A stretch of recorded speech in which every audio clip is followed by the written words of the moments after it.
All right, we're continuing day 21. The Advantage of Being in Israel, chapter 5, part 2, by Rabbi Natan Shapira, Zecher Tzadik Livracha. It says like that. Behold, there's a Gemara in Ketuvot, Kuf Yud Aleph, that says, he who doesn't live in Eretz Israel is called by the sages as one who is as if he has no God. Very powerful statement. If you live outside of the land of Israel, it's as if you have no God. The reason for this is simple. Every Jew's soul emanates from the holy place. And therefore the klipot, the shells, really have no real power to rule over him. This is derived from the verse, for God's portion is his nation. They are God's portion, not the portion of the angels. Our soul doesn't come from the angel, our soul comes from God. Therefore, the mystery angel of his country has no real power over him, yet the Shekhinah is not resting directly upon him either. So he's not completely subject to the nation's angel, but it's not connected to the Shekhinah because he's outside of Eretz Israel. This is because he's engulfed by the depths of the sea of the Klipot that is in the contaminated airspace of his foreign country. Therefore, he is considered to be without God. So there's a disconnect. It is certain that his neshama, ruach, nefesh, and body are totally enclosed within that contaminated airspace. Now, it's not speaking about ruach, chaya, and yechida, the two higher levels of the soul, because those are they're always pure. But the lower part of our neshama, our soul, and the body are affected by our surrounding. Therefore, all his Torah and mitzvahs are totally pure, for they too are enclosed by the aren't totally pure, for they too are enclosed by the forces of that contaminated airspace of Chutz La'aretz. We see that it's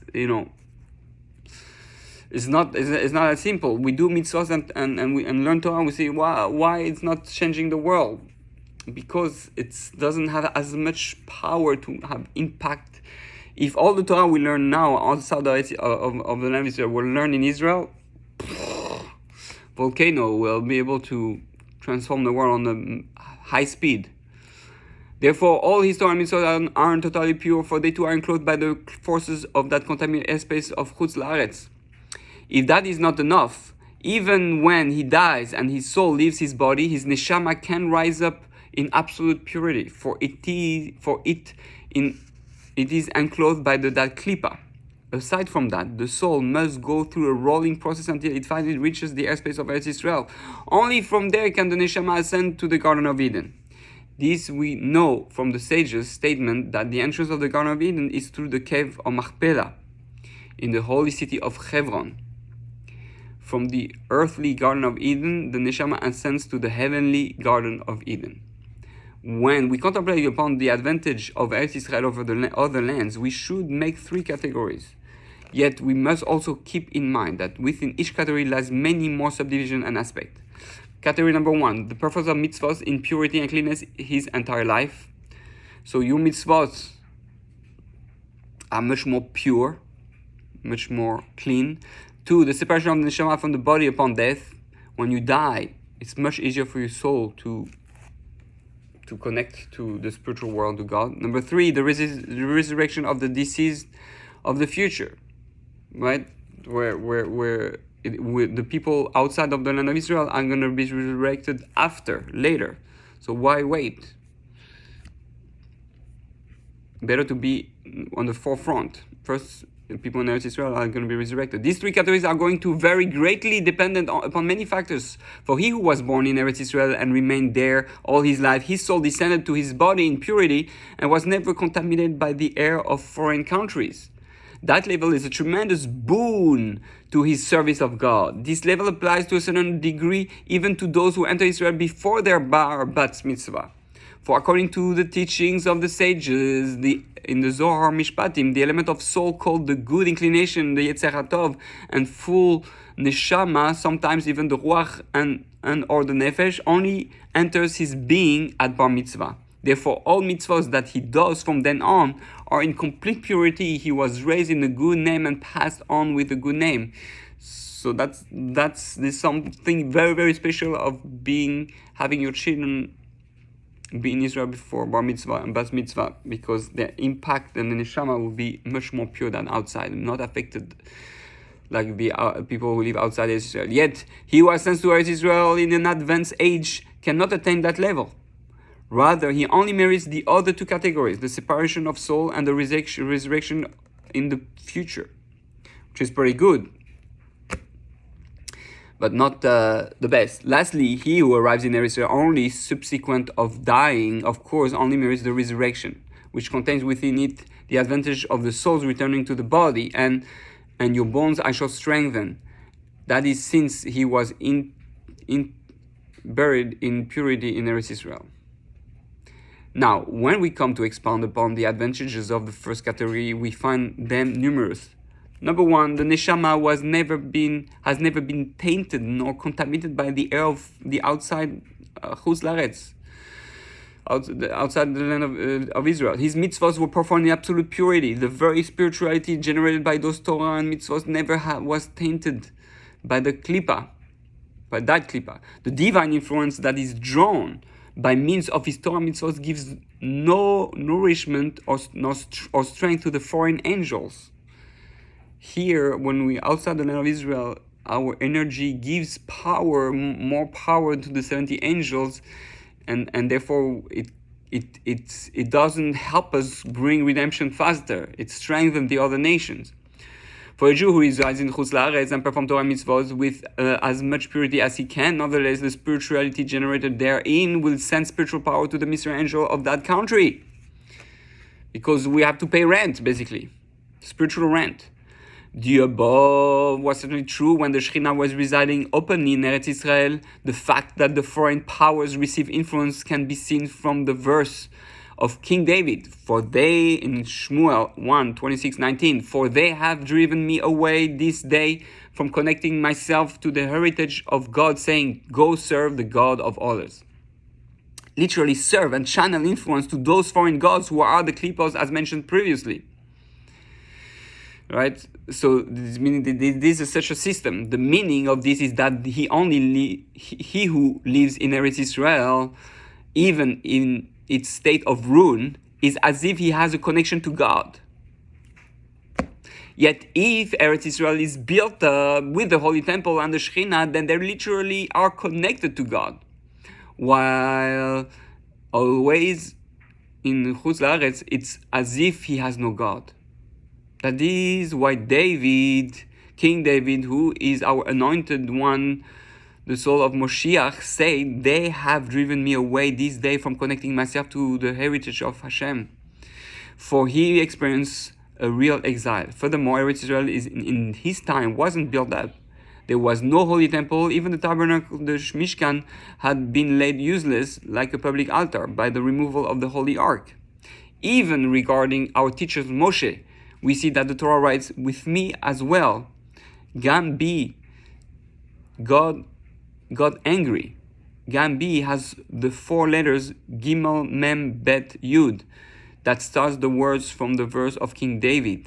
They have driven me away this day from connecting myself to the riches of God. Gershuni mehestapeach benachlas Hashem.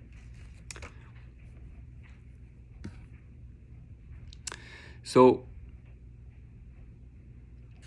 that's already a first step. There are other extra mitzvahs for the land, just in the land. There are extra mitzvahs that are only capable of being fulfilled without living in the land. There is no doubt that the benefits, advantages, and qualities that are so great that one is precluded from performing them in chutz la'aretz.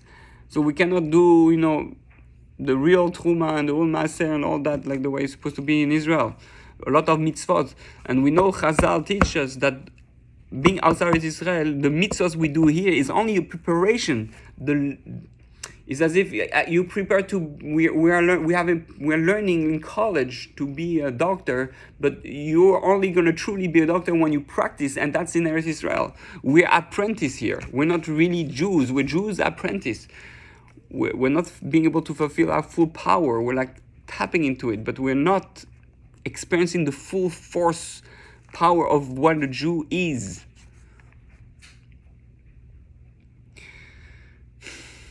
This is because the power of that level of holiness is not befitting to supply influence to Chutz La'aretz, as was said. Sorry. There is no doubt that the benefits, advantages, and qualities that are so great that one is precluded from performing them in Chutz La'aretz. This is because the power of that level of holiness is not befitting to supply influence to Chutz La'aretz, as was said by our sages, that you shouldn't bring challah on Pesach Eve. The same applies to Teruma, Bikurim, and other similar mitzvahs. The reason for that is because of the awesome greatness of those mitzvahs in relation to the land.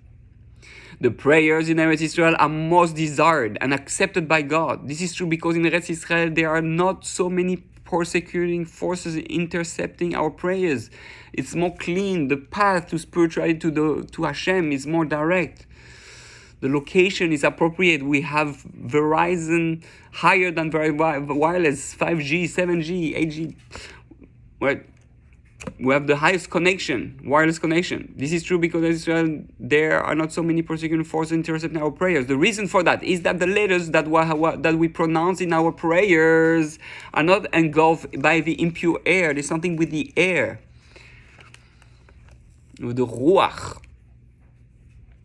The ruach is affected by the radio waves of the people's mind and the actions. We affect our surrounding, the atmosphere. This is why the prayers of the land transform into a crown befitting the creator of the world. This is hinted to in the verse, behold, the cries of the children of Israel. Hine zakas bnei Israel have come to me. The first letter spell Hatzvi, meaning dear or loveliness, referring to the land of Israel. In other words, in the land of the Tzvi, God Himself immediately accepts our cries and prayers without any angel as an intermediary. That is not the case outside the land, for there the prayers are enveloped within the contaminated air, and there are a few of the external forces that persecute against the acceptance of those prayers. So it's harder. There's more work to do. Chutz La'aretz. Once those was one of the reasons why we have 2 days of Yom Tov Chutz La'aretz, because we have to do double the amount, because it's to be able to push through like in Eretz Israel. Once those prayers reach Eretz Israel, they need to be purified and cleansed before being able to ascend before the heavenly throne. This is what is meant by Rav Cordovero, the Ramak in Or Yakar. This is why all the borders of Israel are bodies of water. You know why Israel is basically surrounded by water? Because it's the purification. It's like you have the Mishkan, and you have or the Beis Hamikdash, and the Surag, Soreg.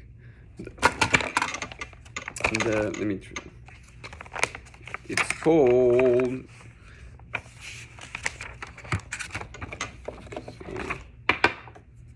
It's called, one second. Oh, a bit too far. Almost there. Oh, the Soreg. You know that when we entered the Beit Hamikdash, there was a Soreg all around, which was a type of water stream to protect and to tell people you cannot go by beyond that point if you're not impure. So same thing with the land of Israel. The reason there's water around, it represents that fact that what goes into Israel, to enter Israel, it has to be clean and purified. You cannot just go in Israel like that. You have to merit to be pure to go to Israel, because your actions there are much more intense, and therefore if you're not pure, it's going to be much more devastating. In other words, in the land of the Tzvi, God Himself. That's why all the borders of Israel are bodies of water. East is the Jordan River, west is the Mediterranean, south is the Egypt River, and north is the Euphrates. For before anyone can enter, and that corresponds to the 4 rivers of Gan Eden. For before anyone can enter her holy airspace, they must first traverse the body of water and purify themselves by immersion, for only then, after purification, can that person receive his addition to his neshama. When you're going to be in Eretz Israel, you're going to have an addition to your neshama.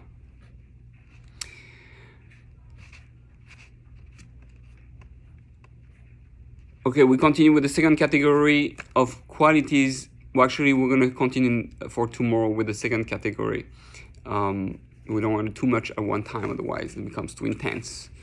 So, Bezat Hashem, may we realize the tremendous uniqueness of being in Israel. It's a whole different level of impact that we have on the world. Unfortunately, not everybody feels like that, the ones who are in Israel. We have to realize that that's one of the reasons sometimes that our prayers are not accepted. One of the ways to connect to the land of Israel, says Rav Kook, is that to have such a desire, intense desire to be there, then it connects you with inside Eretz Israel.